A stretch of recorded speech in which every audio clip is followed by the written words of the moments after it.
솔로몬은 노스로 세로가로 각각 2.25m, 높이는 1.25m가 되는 기도 연단을 만들었습니다. 모든 이스라엘 백성들을 불러 모읍니다. 그리고 그 위에 올라서서 무릎을 꿇고 두 손을 하늘로 향하여 들고 성전에 대한 기도를 시작합니다. 이스라엘 백성들에게 성전은 처음입니다.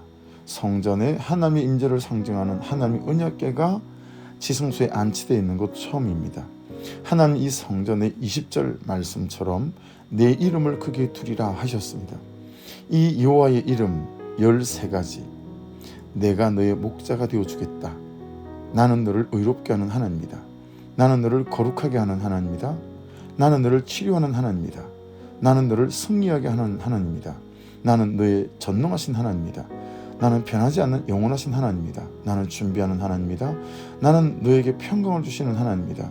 나는 온 세상을 다스리는 만군의 하나님이다. 나는 너의 인생 어디나 함께하는 거기 계시는 하나님이다.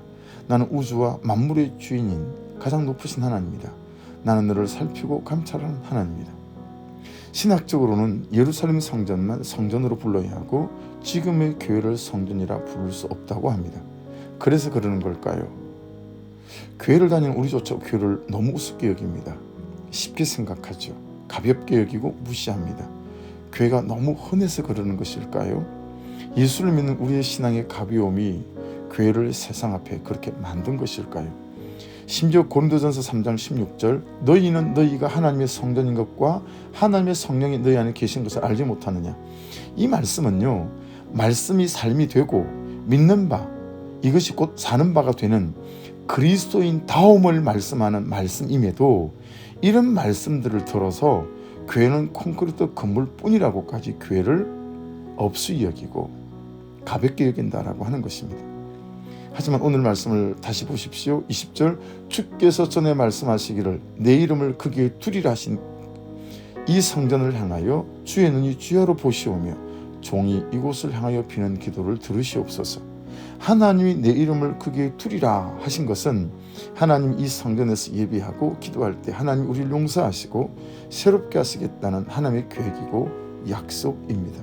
해서 이 성전을 향하여 주의 눈이 주야로 보신다는 것입니다.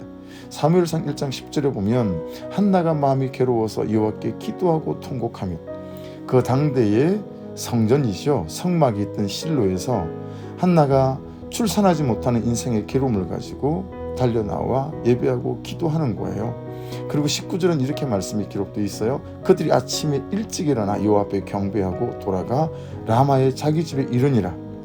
그리고 끝은 이렇습니다. 여호와께서 그를 생각하신지라 한나가 임신하고. 하나님은 성전에서 우는 자를 보십니다. 하나님은 성전에서 예배하는 자를 보십니다. 하나님은 성전에서 기도하는 자의 기도를 들으십니다.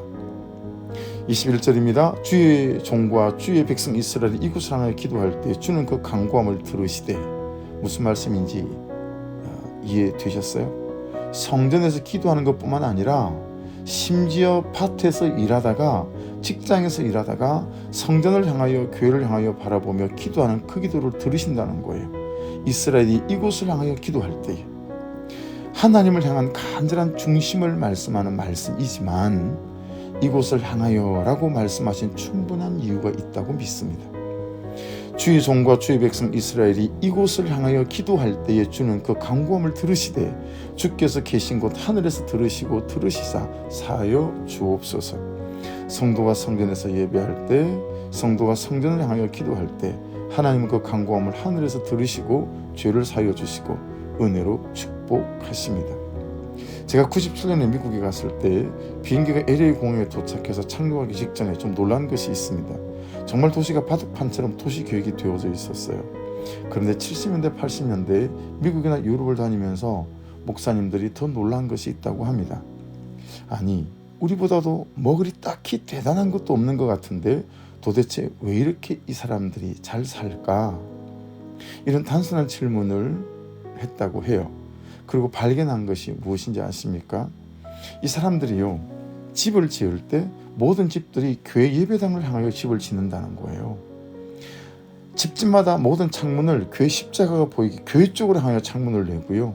발코니에 올라가면 교회 종탑이 보이게 집을 짓고, 길도 교회 중심으로 도시 계획을 하고, 이사를 갈 때 제일 우선 조건이 직장과 가깝고 학교와 가깝고 뭐 자연이 좋고 이게 아니라 교회와 가까운 곳, 예배에 드리기 좋은 곳, 그런 사고방식과 삶의 태도를 갖고 있더라는 거예요.